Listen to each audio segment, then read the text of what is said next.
It is 5 o'clock somewhere, and you've tuned into Season 2, Episode 5 of BRC. For those of you who'd like to watch this episode, I highly recommend it. You can view Season 2 on our website, YouTube, and Spotify. In today's Tales from the Still, I speak with Broderick Hicks from B.W. James Jewelers. Why am I talking to a jeweler, you ask? Because their Tennessee-based company has a subdivision called Bourbon Barrel Rings, which, you guessed it, makes rings out of used bourbon barrels. Then later, in Tavern Talk, we're back in Ireland to talk to Publican Conor Linnan about how he came to co-own 6 bars in Ireland and how they all coped during the lockdown. Tales from the Still is next. Stay with us. Today's Tales from the Still is brought to you by bwjamesjewelers.com. Show your love for bourbon everywhere you go. BourbonBarrelRings.com by B.W. James has some of the most unique bourbon barrel wedding bands, rings, and bracelets that you'll ever find. B.W. James has an exclusive offer for our audience. Use promo code Barrel Room for $30 off your order of $199 or more. Well, hello, good evening, good afternoon, and whatever time it is you're watching or listening to the show today. Today we have on a very special guest, Broderick Hicks, who is part of the Bourbon Barrel Rings by B.W. James Jewelers, is here to talk to us about these fantastic rings. I keep seeing them online, and I really want to buy like all of them. Broderick, welcome. Thank you so much for having me, Carrie. I'm excited to be on your show. So, Broderick, tell me, you have not so much of a whiskey journey, which is what I usually ask people about, but you can tell me about the whiskey journey of the rings. But before we get into the whiskey journey of the rings, tell me a little bit about your family and the background of the company, because I've already noticed that you and I have a similar background with our family, which I'll get to in just a moment. But go ahead and tell me a little bit about the family history and the jewelry. Absolutely. So my family has been in the jewelry business since 1948, right after the conclusion of World War II. My great-grandfather actually started our business, and his first jewelry store was not actually a store. It was a single showcase in a drugstore. So very, very small, very humble roots, but very grateful to have continued our family-owned business for over 4 generations now.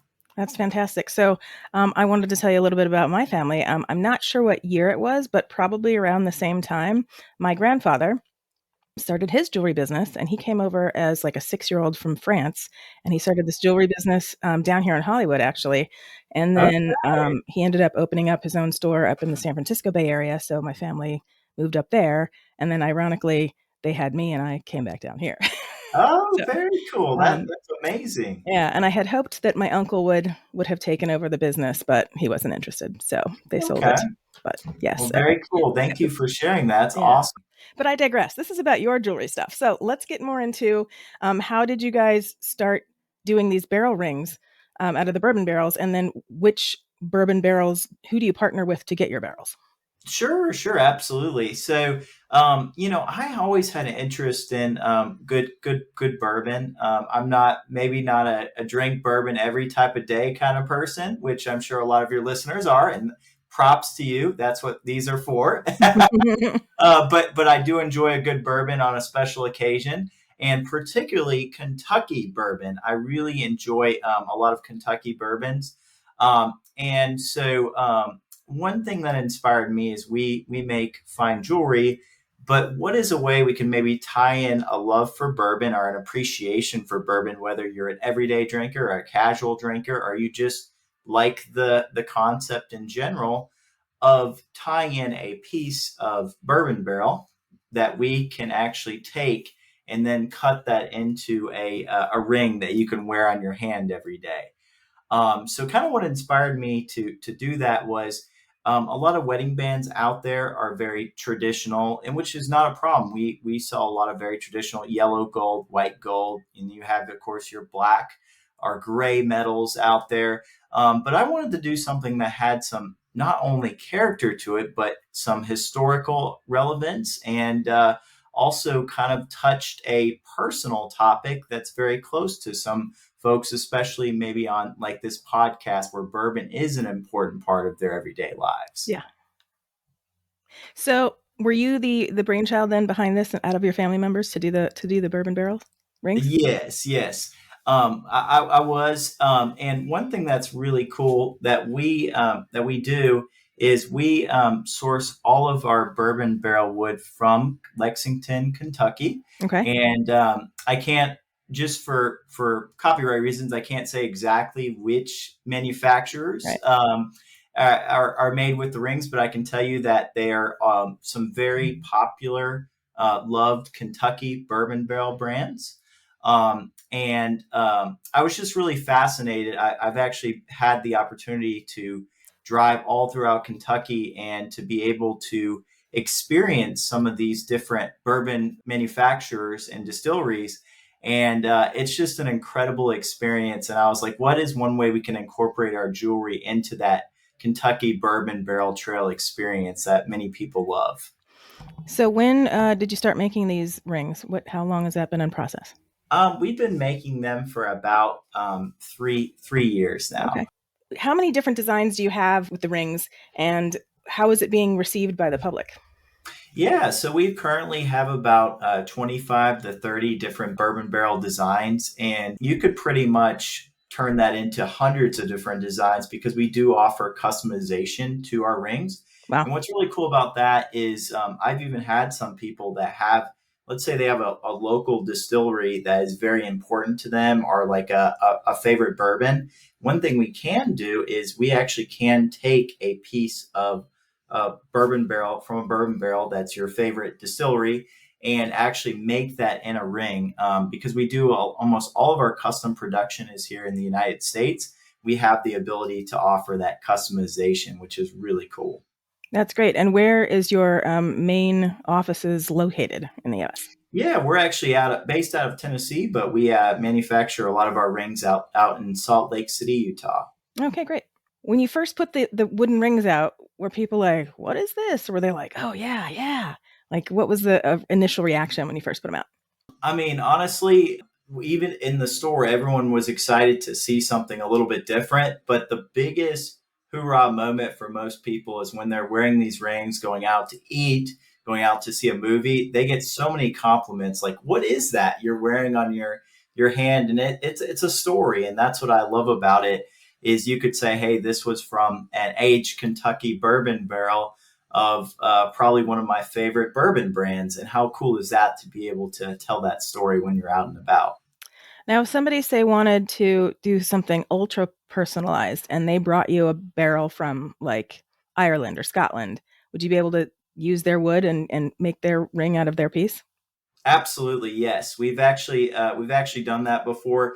I actually, and I can't say the name out of privacy reasons, but there is a cousin of a famous guitarist in California. Now, the guitarist passed away, Oh, but then I was guessing wrong. he wanted to, but his cousin wanted to incorporate a guitar string with actually red wine barrel from their winery in Oh, wow. California, Okay. which was really cool because we were able to incorporate their family's history and his love of music into the ring itself, which was That's really really cool. cool. And do you know what string it was? Was it the E string, the G string? I don't Let's know not say that, G string. It but wasn't the G string. he he sent us one. He's like, just use this one. So I was like, okay, cool.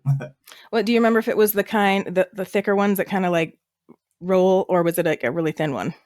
It was a thicker one. Okay. So one of the topper, and then the lower key. Yes, Cool. Very cool. probably so. I'm more of a piano guy when it comes to music, but I'll take your word for it on that. Yeah, cool. Um, so how are you allowed to tell the process and how these are made? I mean, do you have to bend the wood or fire the wood, or do you just actually drill the size of the ring straight down and go from there? Yeah, so almost all of them are handmade. So usually it's a two-step process. We go through the manufacturing of the ring component itself, which is the metal part, which is typically like a tungsten or a cobalt or a black ceramic. Okay. And then what we do is we have our jewelers, take a bourbon barrel saw and actually cut a piece out of it that will be enough to encircle the entire ring, and that way you don't have too many slits over it. And then we just kind of heat it up, and then we use a very resilient waterproof coating to help protect the wood because you don't want to leave it on there without any protection or seeing Right, it of course. on it. Plus, it makes it shiny and pretty. Exactly, exactly. So, how thick do you think is that piece of wood that they shave off? Like it's super thin, like you could like bend it really um, easily, or yeah, so it's not super thick because it does have to go in the inlay channel, but it's not super thin. Kind of that happy medium there. okay?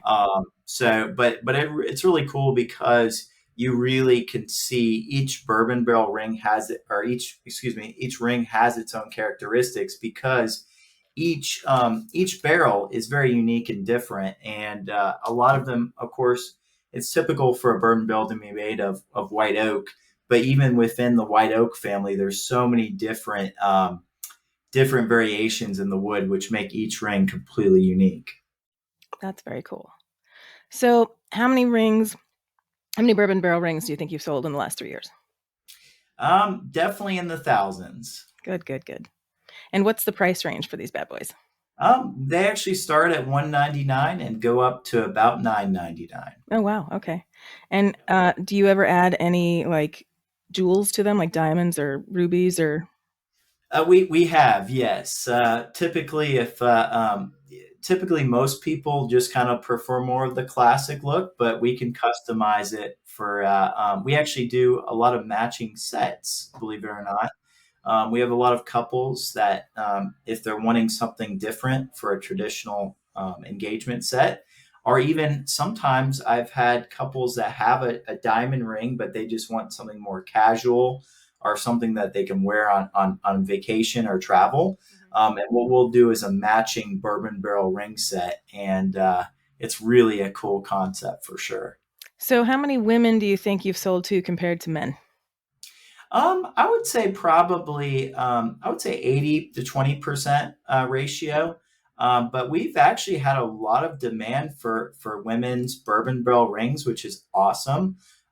There's definitely a lot of people out there that are wanting something a little bit different, and we're glad to be able to offer both men and ladies styles on our bourbon barrel rings. Very cool. And now here's a question. With a ring like that, is it sizable later if like they lose weight or gain weight or get Yeah, puffy so for whatever reason? yeah, so the rings, because they're made of wood and usually a tougher, stronger metal, you can't necessarily size them. But what's really cool is we do sell a lifetime care plan. If you buy the care plan, it actually covers the cost to remake it in your size if you damage it or break it or have to Oh, have it that's cool. sized in the future. Okay. And would you be able to use any of the same parts from the first ring or no? Yeah, we would try our best, depending on how many sizes you have to go up. Okay. What's your most popular way of selling them? Do you sell a lot online or do you sell most of them in a shop? And then how many shops do you have around the country? We do a little bit of both. So we have two retail stores in Tennessee, but we honestly ship to pretty much everywhere. I mean, even all the way Alaska, Hawaii, West Coast, East Coast, all the way down to Texas, and we've been a few times to Canada, the United Kingdom, pretty much everywhere. So we love to speak our message to bourbon lovers pretty much anywhere in the whole country. That's awesome. And do you make any other wooden based jewelry with the company? We do, yes. We also have our Rings with History collection. And basically, we have things from the sister ship of the Titanic wood. We Wow. have World War II rifle inlays. We do, I have part of the decking of the USS Constitution, which is our first sailing ship in the War of Wow. 1812. Benjamin Franklin's home, piece of that wood. Pretty much any historical wood, even down to stadium chairs for baseball stadiums, Red Sox, How do Yankee you how do Stadium. you how do you obtain that? I mean, that must be really hard to get from some of these places. Yeah, we work really hard to kind of scavenge the whole country to find these very collectors that have these pieces. And just even with some of our wood that's historical from certain battleships and stuff, we actually have been able to find family members of people who served on that battleship that Wow. were like, hey, when this ship was being scrapped, we saved some of that wood, and hey, I'd be happy to provide you with some That's to awesome. purchase. Yeah, one of my custom rings is actually from Gettysburg. Oh, It's nice. it's the witness tree, which was right next to the Gettysburg battlefield, so it's Oh, pretty wow. cool. And the tree's still standing, so they just took some piece off the Yep, tree? Wow, yep. that's cool. So yeah, so Cool. So if somebody had their own custom wood and wanted to make a custom ring, how would they reach out and have you do that? yeah, absolutely. You can visit us on our any of our websites, bwjamesjewelers.com or bourbonbarrelrings.com, and just reach out to our chat or help buttons, and just say you have interest in making a custom ring. And we've even taken wood from people's backyard. They have a famous tree or something from their grandfather. Wow. As long as it's not like rotted wood or water damage, there are certain types we can't use, but we've done a lot of very cool projects with things that mean a lot to people. That's very cool. Now I want to get one. So what is the starting price for a custom made? Custom made rings will start around $6.99 and up. Okay. And how far up have you gone? I mean, depending on if you, the only thing that would make the price go higher if you add like, let's say you do it in gold, or white gold or yellow gold. Hmm. In those, I would say if it's solid gold all the way around with a wood inlay, those are about 2 to 3 thousand. I would say that would be the highest if you did that. Cool. Very cool. Okay. Well, this has been fascinating. I'm loving hearing all about these things. So, what is your goal for the next 5 years? And do you plan to do other types of jewelry, like, I don't know, watches or bracelets or Yeah, earrings? absolutely. We hope to expand our product offering, and actually, one thing we just released this last year is bourbon barrel cuff bracelets, Oh, wow. um, and they're very popular. I was at a bridal show, and this lady came up to our booth, and she was like, I saw this bracelet on her, and I was like, that looks so nice, and it was one of our bourbon barrel cuff bracelets, and they just we do them in it's a stainless steel, so they hold up pretty good, and then we put a layer of bourbon barrel, so it's very classic, and it's really a nice look. It can be casual or dressy. It goes with pretty much anything, and we have it in 4 different sizes, all the way from small to XL. Okay. um, and it's I have a lot of, it's more popular with ladies, but I actually have some gentlemen that have bought it too, and it looks really cool on them as well. I bet. I'm gonna have to take a look at that. All right. Well, this has been fantastic. I love it. I can't wait to see more. What's the favorite piece that you've had made for you, for yourself? Like, has there been a favorite one that you just like, this is it, this is the best one? Yes. So as far as our wood rings, probably my favorite would be my wedding band, Nice. and the reason why, it's actually made of teak wood, Oh, from the USS California battleship, okay. which sunk in Pearl Harbor, and it Yep. was actually one of our only ships to actually be sink, and then they reused it later in the war, so it didn't stay down there forever. It was partially sunk, and they fixed it, and it's Burmese teak from the decking of that battleship, and I just really like it because I'm a big history buff, and World War II history is I'm personally a big fan of, and really cool to have that symbolism of those people who fought and served in our country on that battleship is really Yeah, cool and special. it is very cool. So how do you go about getting these historic pieces of wood? Do you have to like call historical societies and like, I Yeah, mean, yeah. So I actually found a gentleman who served on that battleship, and was able to get in touch with him. And thankfully, during the scuttling of the ship in the 1970s, he saved a lot of the deck wood, and I was able to get it from him, which is really cool. that's nice. Does your wife have a matching? She doesn't. I would like to get her one, but that's a idea for the near future. Got it. Got it. Okay, Broderick, thank you so much. This has been very enlightening, and I can't wait to share your story and your jewelry story with my listeners and my viewers. And I hope to have you on again, and we can catch up on new products as they come out. Absolutely. Thank you so much for having me. And I really I love the one thing, I will say in conclusion is I love how our rings can really, there's a lot of people that bourbon is very important to their life and their lifestyle and just their everyday lives. And it's really a cool way where you can represent that passion for bourbon and wear it every day around you and be able to share that with your friends and family. So we're That is happy very to cool. be a part of that. That's great. All right. Well, thank you so much. Stick around for the next segment. Broderick, don't hang up. We'll be right back. Don't touch that device. We'll be right back with Tavern Talk. Like what you've seen on BRC? Want to see more? Experience more? And maybe even taste more? Then head over to our Ko-fi site and become a member of the Barrel Room Parlor. By choosing the copper level membership, you'll have exclusive access to videos related to topics discussed on the podcast and blog posts for members only. As an Amber member level, you'll enjoy everything from our copper level as well as various spin-off series including The Cutting Room Floor and Kindred Spirits. In addition, the Amber membership includes exclusive discounts to live in-person events. To join, visit www.barrelroomchronicles.com and click on Become a Member in the navigation bar. Or go straight to our Ko-fi site at ko-fi.com/BRC and click on the membership link. Once you've joined, you'll have access to everything your chosen level has to offer. You'll even be able to participate with the show by commenting on videos and other posts. Don't wait. Sign up today for exclusive content and event discounts in the Barrel Room Parlor.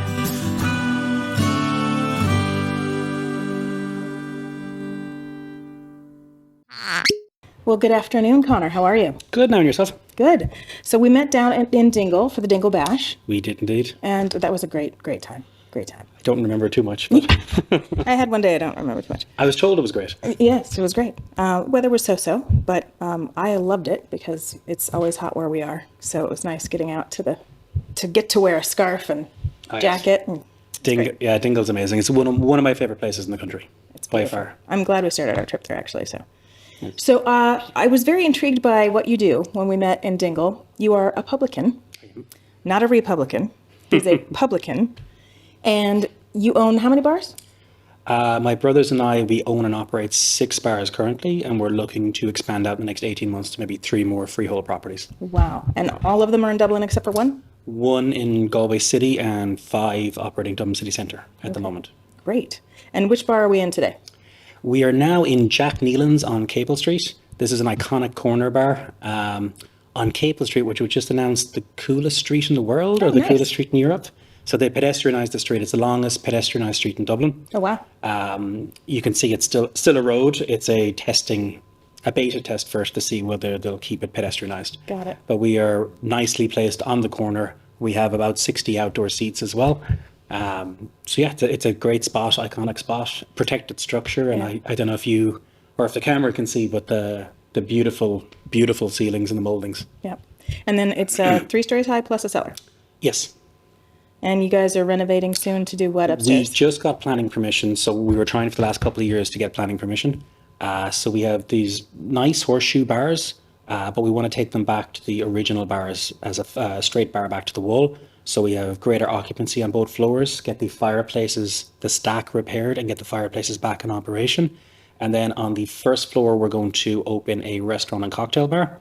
And the goal is, unlike restaurants, because I think some of the best spaces in Dublin are restaurants. They have amazing fit outs, but it's like, oh, your dinner's done, it's 10 o'clock, get out. Yeah. And like, this could be a wine bar, this could be a cocktail bar, this could be something amazing that maybe the city isn't offering.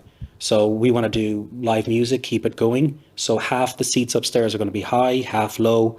That gives that nice mix, that nice feel of like 2 different levels. But also when people are finished eating, their friends can come and join them. And they will be standing beside the table at eye level, not standing over them. Right. So you can kind of fill the standing room and space then. That's great. So that the host is replaced by maybe a DJ or a musician. That's and awesome. Just kind of keep that going. And when do you propose to start the project, and when do you think we're going to start hopefully in January? Okay. We got planning permission. We have a designer, pretty much finalized everything, and we are ordering furniture now. I'm just hopefully tomorrow I'm going to order the 4-level dumbwaiter. Oh, nice. So that was what held us up last year, was the dumbwaiter. So it's very difficult for the stairs upstairs with customers having to go to the top floor, but the staff having to come down with food on a narrow staircase. So we will have a dumbwaiter going across all 4 levels. That's great. Which of course will help with all the stock and all that. And then we want to bring the vibe that we have in our Stony Batter property, which is more of a, I dare say, people say more of a hipster area. But we serve a lot of dogs and everything. So there might be 120 customers on a Monday night, and there could be 30 dogs on the property. Oh, that's great. But we have a lot of those customers that come down here as well, and we have it's the bigger gay area of the city, and this street leading on to the next street up here is the gay quarter of Dublin. Okay. So we have the iconic Panty Bar across the road. So we I noticed the rainbows. massive overspill. He was on the cover of Forbes. Oh, wow. So we have massive overspill for that, and we just want to be inclusive of everyone. Our whole goal is to be a social space for the community in all our properties. Great. And try to be inclusive of everyone, including the four-legged friends. Yeah, well, great. So I usually start out each episode or each interview with each guest about their whiskey journey or their spirits journey.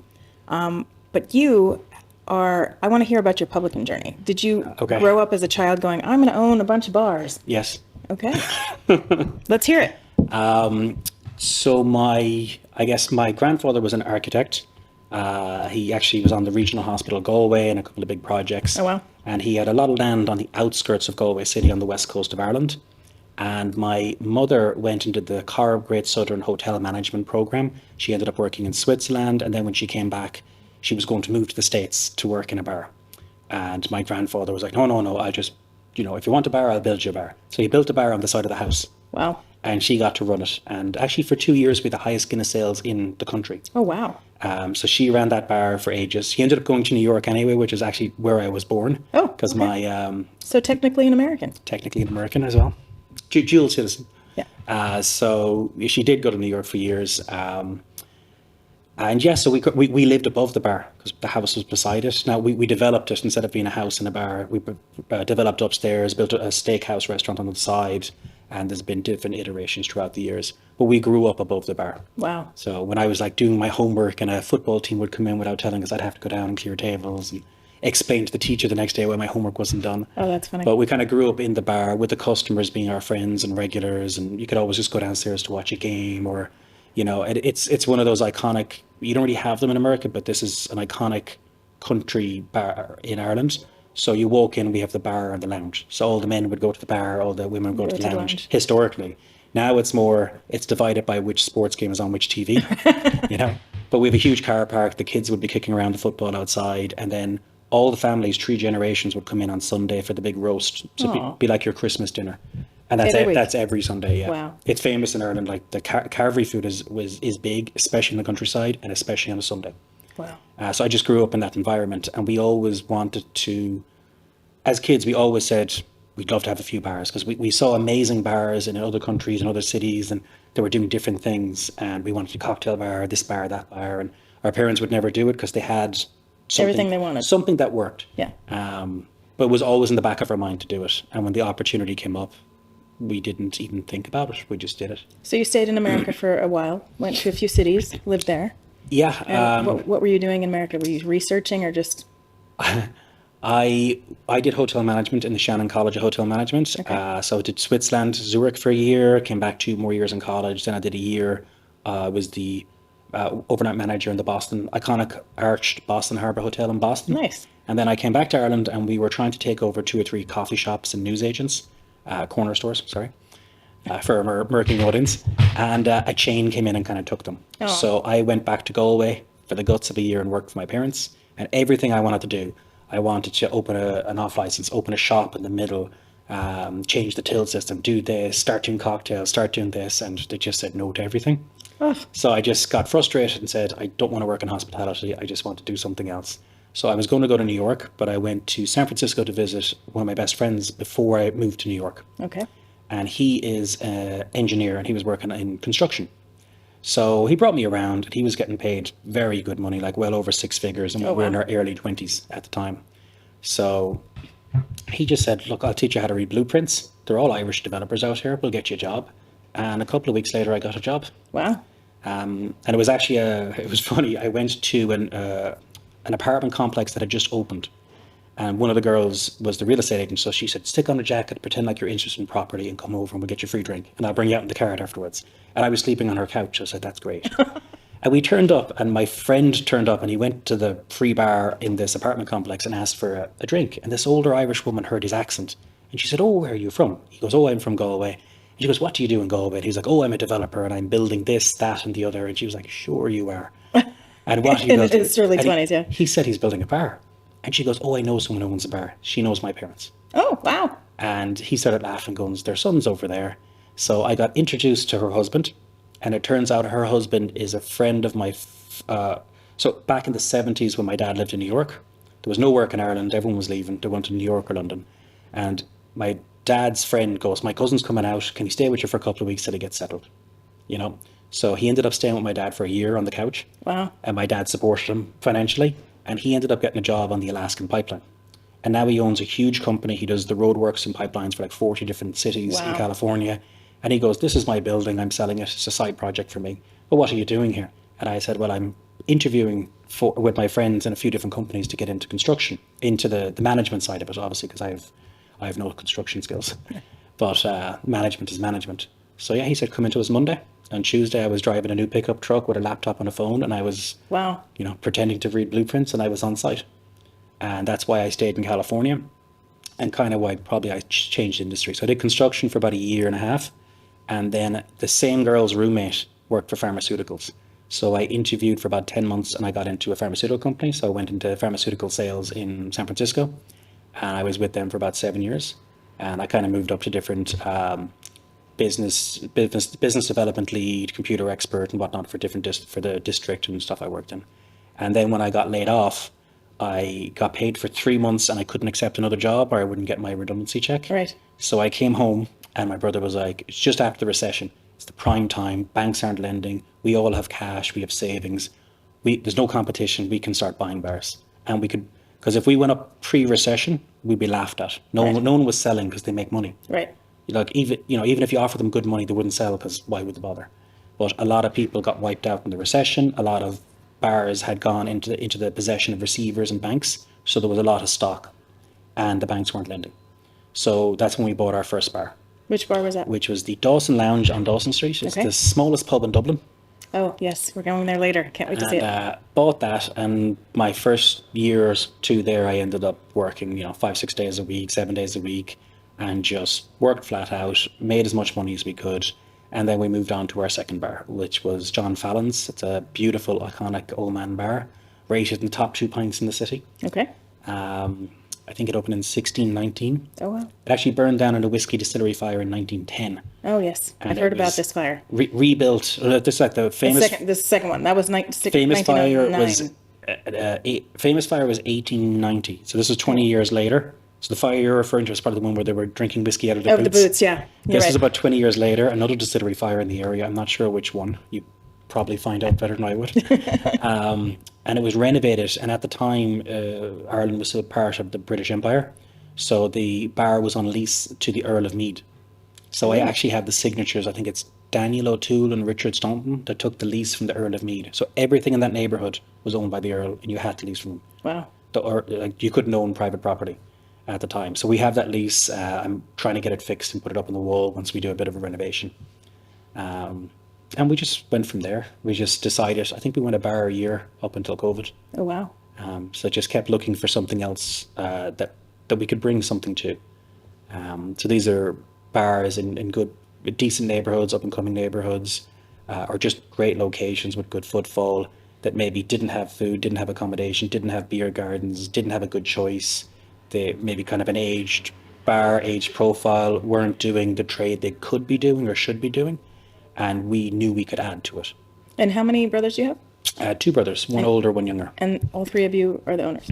Yeah. Do all 3 of you work in the bars? My younger brother runs our family home our bar in Galway, and then I run the 5 city centre bars in Dublin. And then my older brother, also a partner, but he works for a property asset company separate. Okay. So he's the hands-off guys, and you guys are the hands-on. He's the hands-off, but he's a qualified tax accountant. Oh, so he does all the tax advisor. There you go. Does all the tax, he does all the financial advice. He does all the gross stuff. Yes. Nice. But he's definitely pivotal with our expansion, and because my brother and I can get stuck in the day-to-day trying to just get through the day and fight fires, and people don't turn up to work and you're doing all this, and he's always there to take us out so we can have a meeting about the big picture and where we're going. So it's always nice to have that yin yang to kind of, he pulls us back out of our fishbowl where we're trying to fix everything and make everything work, and it's like, come on lads, let's buy another one. So you have your eye on 2 or 3 more right now? We hope to go for 2 or 3 more, yeah. And do you have? Because we slowed down there for COVID. We were sale agreed on another larger property, just down the road here, but we stepped away from it, not knowing where the market was going during COVID. Right. And how did COVID affect your? I mean, I'm assuming you had to close down everything. Massively. Like there was, I can't remember now, like 6 openings and lockdowns, openings and closings, or something like that. Like they closed us straight for 3 months. Right. And then we could open, but we could only open for outdoor for 15 people. And then we could open indoor, but with social distancing, with half our occupancy. And then, and like some of our places have big beer gardens. You're like, the car parks, you put 1,000 people, and you're like, I can only have 15 customers, and I have to serve food. So like, I have to bring a chef in to make food because they said like a sandwich or a toasty doesn't count. What? So I have to bring a chef in to make food for 15 customers. But it actually worked. Really? So we did reservation systems, and we had people booked in 1 hour, 45-minute slots, 15 people all day long. Wow. And it worked. And Worked enough to keep you afloat. the state did have some aid packages as well. They had, tax warehousing, so you didn't have to pay your sales tax. It's that's all, good. we have to pay it. It's just warehoused. So there's just this big check that is due at some point. So there was things like that, but you didn't have to do it straight away. So at least most businesses didn't go to the wall. That's great. So it kept the industry afloat. But we did fight with them a lot because I don't think the government wanted bars to open, but they wanted restaurants to open. Yeah. But in Ireland, most bars are restaurants. Right. So, We they kinda had serve the same. breakfast, lunch, and dinner. And, so like last December, they decided you had to close at 8 p.m.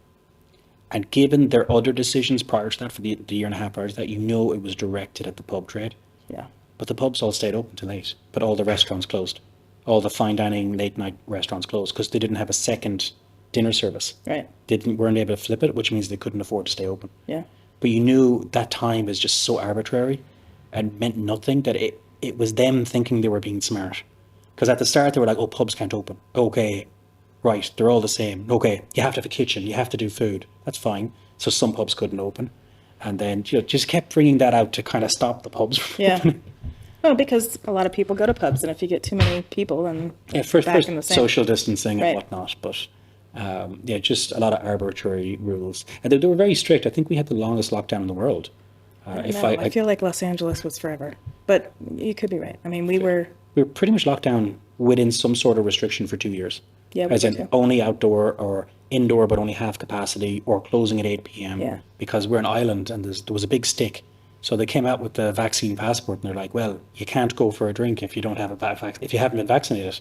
And also you can't leave the country. Yeah. So you can't go on your sun holiday to Spain or whatever. So we had like the highest uptake in vaccine. That's great.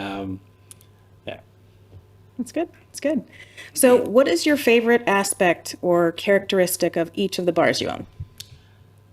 So most people don't know that they're all owned by us. We don't. Do you have a company name? We don't define ourselves as a group outside of a few people in the industry, or obviously the industry knows, the staff know, but most people have no idea these bars are even associated, because they're not McDonald's, they're not Right. copy and paste cookie cutter properties. Each one's individual. The Dawson Lounge kind of serves a lot of tourists. It's the smallest pub in Dublin, but it also serves all the office workers. And it's right beside the Shelburne, the Mansion House, Fire. So like if the Irish rugby team or soccer team or the Dublin teams win, they're in their tuxedos, they all come across for drinks. That's great. All the celebrities come in there because it's the smallest pub. So like that's very different than our pub in Galway, which is famous for breakfast. It was one of the top carveries in the country, but it's a local pub as well. We don't really get the tourist trade. We do get tour buses coming in because we have the car park in the city, Right. but we don't get tours coming to us directly. Whereas in Stony Batter, it's a local pub, it's a cocktail bar, all the locals come in with their dogs and all that, whereas the other pubs in the area might be old men pubs.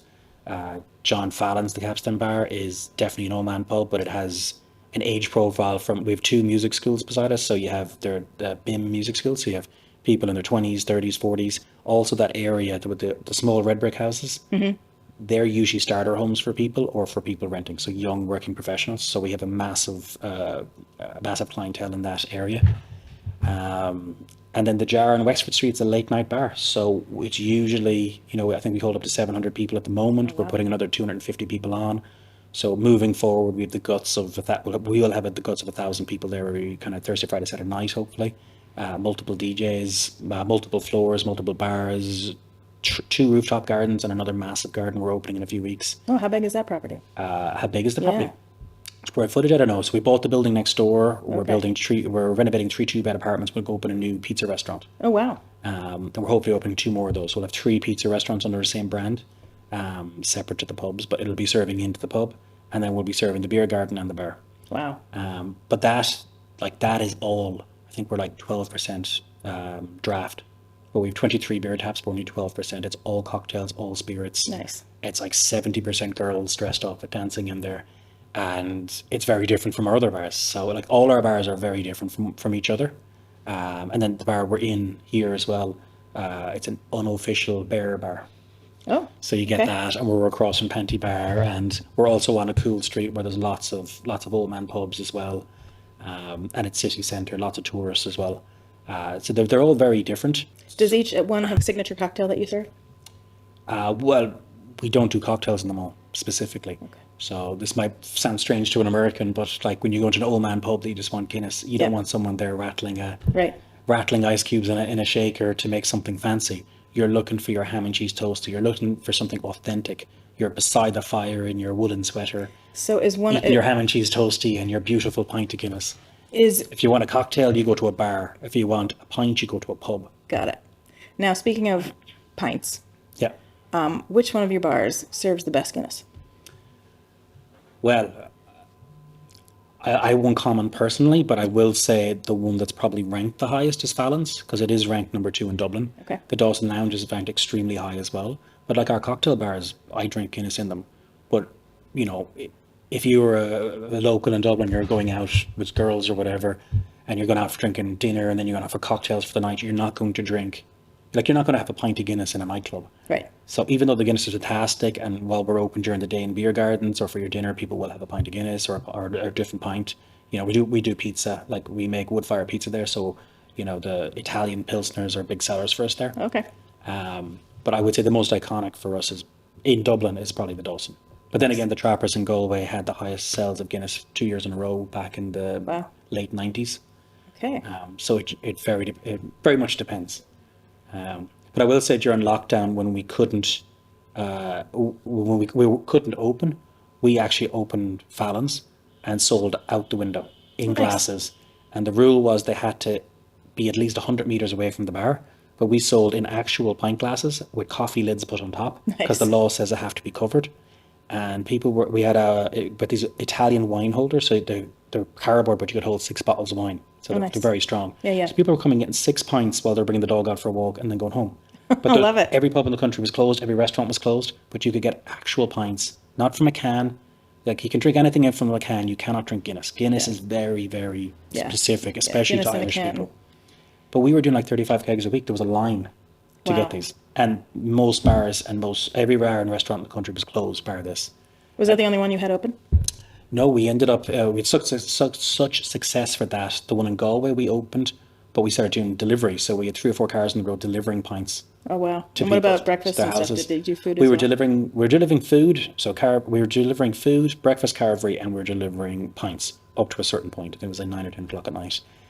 We opened this one as well because there was a lot of people drinking on the street outside. So we built a bar, put into the fire exit. We had another bar over here, and we were serving out to the street. Nice. And this area during COVID became a party area. So there'd be about 1,000 people outside the front door on the street drinking, and we were able to serve out to them. Wow. Whereas most bars in the city just didn't bother opening because there was nothing around. So the government was like, fine, 1,000 people gathering outside. They allowed it here for some reason. That's interesting. It was a lot of Brazilians and Mexicans who didn't want to be like in that community. Whereas some of our other bars, like the late night bar and the bar on Dawson Street, like they're big, busy streets, but for COVID, there was no one in the offices, there was no one around there.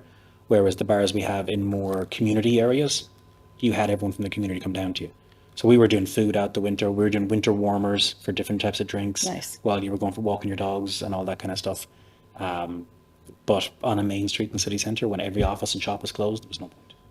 And which is the one that has dogs again? Or are you allowed dogs? We allow dogs here, and we allow dogs in a lot of them, just not the late night bar. So we allow them on Capel Street, Stony Batter, and in Galway at the moment. Fantastic. Conor, it's been a pleasure. Thank you so much for telling Thank you me your very much. story. It's very intriguing how you started off and how you've made, I'm going to say it's an empire because it's going to be one someday because it's already so many bars. It's a very big word. It's your empire. It doesn't have to be, a real empire. Like, It's more of a collection of just really cool social spaces that people can enjoy. you also kind of sound like a workaholic because if you're doing all the bars, I don't know, your older brother may need to come stand behind I think that the bigger we grow, the less physical work I actually do. Hopefully. Yeah. Don't know. I think I'm down to only 6 days a week now, so it's. Oh, only. Well, again, thank you so much. It's Thank been you a very pleasure. much. Absolute pleasure. That does it for today's show. To read notes on this episode or learn more about our guests, please visit barrelroomchronicles.com. Want to interact with the show or have questions for our guests? Then ask them on our socials or send us an email through our website. Or better yet, leave us a voicemail on our website and your recording might be played in our new Speakeasy segment. If you like what you heard, please rate and subscribe to the podcast. If you really liked it and you want to show your support, buy us a whiskey through our Ko-fi site at ko-fi.com/BRC or become an exclusive member of the Barrel Room Parlor, where you'll get exclusive content not seen anywhere else. If you work in the whiskey or spirits industry or just have a deep passion for whiskey and want to share your spirits journey, register to be a guest through our website. Last but not least, please enjoy your spirits responsibly. Thanks for joining me. Until next time, Solanjava. Barrel Room Chronicles is a production of First Reel Entertainment and is distributed by Anchor FM and is available on Spotify, Apple, Google, iHeartRadio, Amazon, or wherever you listen to your favorite podcasts.